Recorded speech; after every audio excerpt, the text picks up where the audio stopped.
Nous voici avec la box du mois d'avril. Quand on parle du mois d'avril, j'ai tout de suite donné une préférence au fromage de chèvre, au fromage de brebis. Parce que c'est à partir de cette date, à partir de mi-mars, avril, mai, qu'il y a le plus de production de lait. Soit les brebis, soit les chèvres. C'est là qu'elles donnent le plus de lait. Et c'est avec ça qu'on fait les meilleurs fromages aussi. Parce que les brebis et les chèvres seront à l'extérieur. C'est de nouveau l'herbe qui va donner le goût et qui va favoriser ces deux fromages, le chèvre et le brebis. Pour cette dégustation, je les ai mis un petit peu dans l'ordre. Vous allez commencer par le brebis. C'est un brebis des Pyrénées. Dès qu'on parle des Pyrénées, on pense tout de suite à l'osso irati, ce fromage à pâte mi-dure qui est connu mondialement. Là, c'est autre chose. Je suis dans une exploitation fermière de la famille Etchamondi. On est au cœur des Pyrénées. Et ils m'ont fabriqué un fromage qui est à pâte molle avec un champignon qui est entre bleuté et orangé, base du lait de brebis. Cette famille-là, ils ont uniquement 250 chèvres. Ils les laissent toute l'année pâturer et à partir du mois de mai, ils commencent les estives. Ils commencent à déplacer leurs troupeaux d'un endroit à l'autre et c'est vraiment une tradition de cette région. Donc chaque fois un herbage différent, chaque fois un goût différent avec ce fromage des Pyrénées.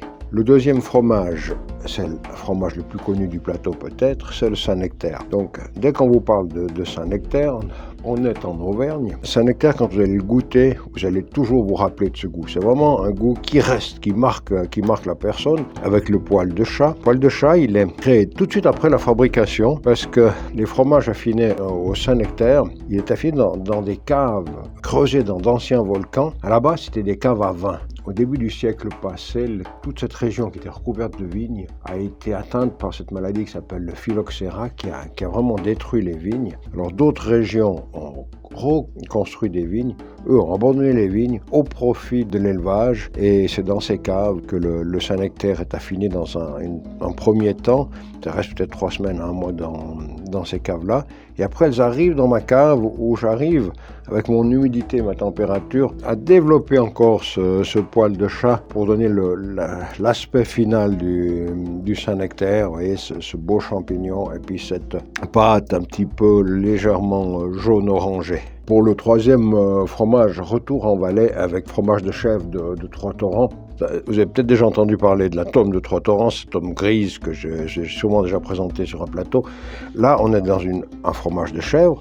C'est un couple, Hubert et Brigitte Grangier, qui ont juste un petit troupeau de chèvres et qui fabriquent quelques tomes de chèvres. Ils ont 2 ou 3 vaches. On peut vraiment donner l'appellation fermière pour cette tome parce que c'est vraiment fabriqué à la ferme.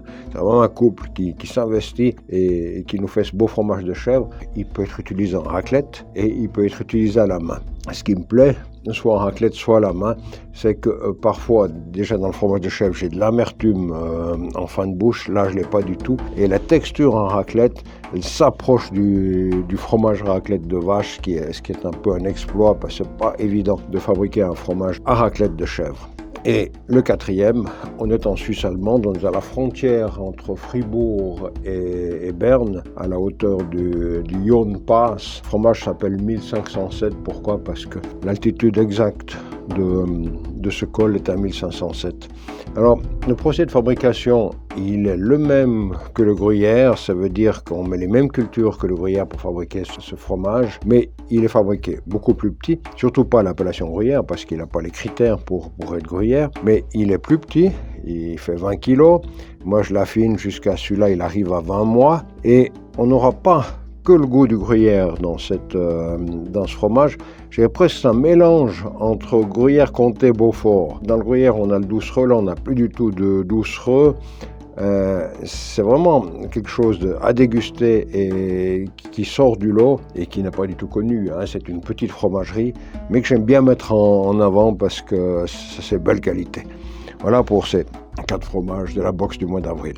Et pour accompagner ces 4 fromages, pour ceux qui ont choisi l'option vin, je vous ai choisi un cépage qui est typiquement valaisan, voire uniquement valaisan, c'est la Petite Arvine, la cave Gilbert de Veille à l'Étron.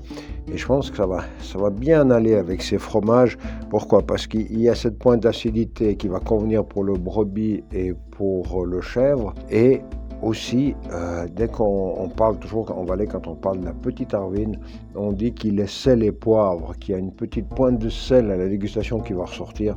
Et cette pointe de sel, on va la retrouver dans le 1507, le fromage type gruyère. Donc ça devrait être un magnifique mariage pour ce mois d'avril.